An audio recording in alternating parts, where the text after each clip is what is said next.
Hi నమస్తే welcome to Sakshi family. నేను హారిక. ఈరోజు ఇక్కడ మనకి రైతుల మహోత్సవం, తెలంగాణ రైతుల మహోత్సవం జరుగుతుంది నాంపల్లి ఎగ్జిబిషన్ గ్రౌండ్స్లో. ఇక్కడ మనతో పాటు ఉన్నారు సూర్యాపేట నుంచి హరీష్ గారు. హాయ్ అండి, ఎలా ఉన్నారు? హాయ్, ఐమ్ ఫైన్ అండి. నా పేరు జానా హరీష్ అండి.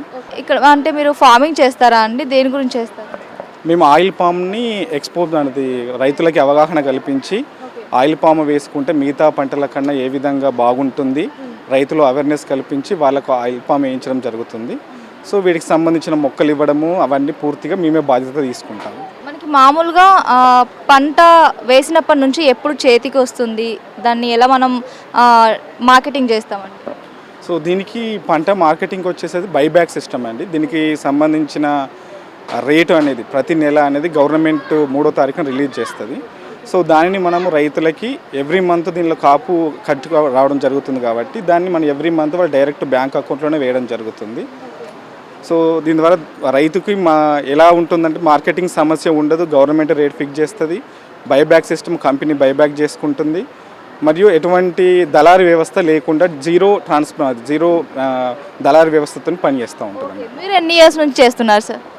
So I'm working as a district manager from 2 years. Before that I worked in the central government as a consultant. So వీటిని ఫ్రెష్ ఫ్రూట్ బంచెస్ అని చెప్పేసి అంటాము. జనరల్గా ఇవి గెలలు అని చెప్పేసి అంటాము.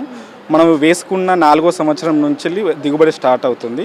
ఒక్కసారి దిగుబడి స్టార్ట్ అయిన 4వ సంవత్సరం నుంచి 30వ సంవత్సరం వరకు దిగుబడి ఇస్తూనే ఉంటుంది.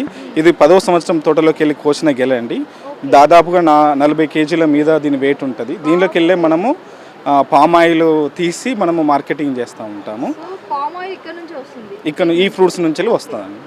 సో మాకే ఇది బైబ్యాక్ సిస్టంలో ఫార్మర్ దగ్గర నుంచి మేము కొన్న తర్వాత మాకే ఫ్యాక్టరీ ఉందండి.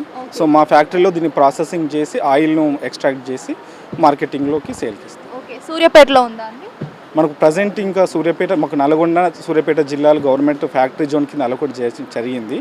సో ఇది 40 kgs ఉంటుంది కదండి, దీని నుంచి ఎంత ఆయిల్ రావచ్చు మనకి? సో ఒక టన్నుకు వచ్చేసి 180 కిలోల ఆయిల్ వస్తుందండి. ఒక టన్నుకి అంటే 1000 కిలోలకు మనకు 180 కిలోల ఆయిల్ వస్తుంది. ఇందులో 2 రకాల ఆయిల్స్ ఉంటాయి. వెజిటేబుల్ ఆయిల్ అంటే కన్జంప్షన్ కోసం వాడే మన కుకింగ్ ఆయిల్ వస్తుంది. వీటి సీడ్స్ నుంచి నాన్ ఎడిబుల్ ఆయిల్ వస్తుంది. ఈ నాన్ ఎడిబుల్ ఆయిల్ని సోప్స్, బ్యూటిఫికేషన్స్లో వాడతామండి. ఇదేమో మేల్ బంచెస్ అంటే మొగ పుష్పము, ఇదేమో ఆడ పుష్పము. సో ఇది మొగ పుష్పం ఎప్పుడైతే ఫ్లవర్స్ ఓపెన్ అవుతాయో దీనిలో వివిల్స్ అని చెప్పేసి మేము రిలీజ్ చేస్తాము. ఆ వివిల్స్ అనేవి ఈ ఫ్లవర్స్ ఫీమేల్ ఫ్లవర్స్కి వచ్చినప్పుడు ఆ పాలినేషన్ అయ్యి ఫ్రూట్ సెట్టింగ్ అనేది జరుగుతుందండి. ఆ ఫ్రూట్ సెట్టింగ్ అనేది ప్రాపర్గా జరగడం వల్ల మనకు బంచు వెయిట్ అనేది మరియు ఆయిల్ శాతం అనేది పెరుగుతూ ఉంటుంది. ఇదేంటండి? ఇవి పామ్ వివిల్స్ అండి. మనం 4వ సంవత్సరం వస్తున్నప్పుడు పామ్ వివిల్స్ అంటాం వీటిని. సో వీటి సైంటిఫిక్ నేమ్ వచ్చేసి ఎలడోబియస్ కమ్యూనికస్, ఆఫ్రికన్ పామ్ వివిల్స్ అని చెప్పేసి అంటాము. వీటిని రిలీజ్ చేయడం వల్ల మనకు వీళ్ళలో కనీసం 60 to 70% ప్రొడ్యూస్ ఎక్స్ట్రా వస్తుంది అన్నట్టు. సో మాన్యువల్గా కాకుండా మనం వివిల్స్తో చేసుకుంటాం.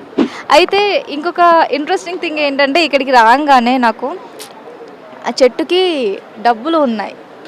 వై చెట్ల కంటే నిజంగా డబ్బులు కాస్తాయా?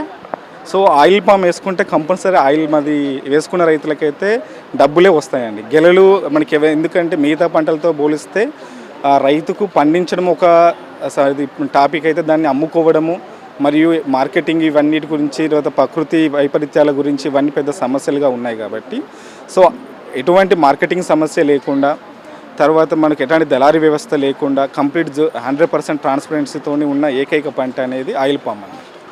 సో హరీష్ గారు, ఇక్కడ ఇవి కూడా ఉన్నాయి. సో వీటిని కోకోవా అని చెప్పేసి అంటారండి. జనరల్గా ఒక ఆయిల్ పామ్లో మనం వేసుకునేటప్పుడు ఎకరానికి 57 మొక్కలు మాత్రమే అవసరం పడతాయి. సో ఒక మొక్కకు మధ్యలో మనకు 9 మీటర్ల దూరం వస్తుంది. ఈ మధ్యలో ఖాళీ స్థలం ఎక్కువ ఉంటుంది కాబట్టి ఖాళీ స్థలంలో మనకు వేరే అంతర పంటల కింద వేసుకోవచ్చు అన్నట్టు. ఈ అంతర పంటల వల్ల రైతుకు అదనంగా ఆయిల్ పామే కాకుండా అడిషనల్ ఇన్కమ్ వస్తుంది. సో ఇవి షేడ్ లవింగ్ క్రాప్స్ అని చెప్పేసి మనకు ఉన్నాయండి. షేడ్ లవింగ్ క్రాప్స్లో మనం ఫస్ట్ చేస్తున్న పంట కోకోవా, దాని తర్వాత వక్క కూడా చేస్తున్నాము. సో ఆల్రెడీ కోకోవా మనకు ఈలింగ్ స్టార్ట్ అయింది. సో ఇది 5వ సంవత్సరము తోట అండి. ఒక మొక్కకి కనీసము 3 నుంచి 4 కిలోల వరకు మనకు డ్రై కోకోవా సీడ్స్ వస్తాయి. వీటిని క్యాడ్బరీ డైరీ మిల్క్ వాళ్ళు బైబ్యాక్ సిస్టమ్ కింద తీసుకుంటున్నారు. ప్రస్తుతం కేజీకి వచ్చేసి 800 నుంచి 850 రూపాయలు నడుస్తుందండి.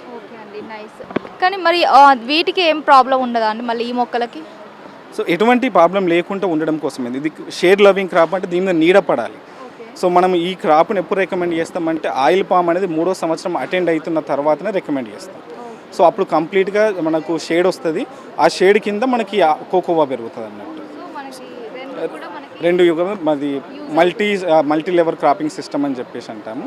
సో కంప్లీట్గా మనము ల్యాండ్ యూటిలైజ్ చేసుకొని చేసుకుంటాం అన్నట్టు. ఓకే అండి, థ్యాంక్ యూ. Thank you.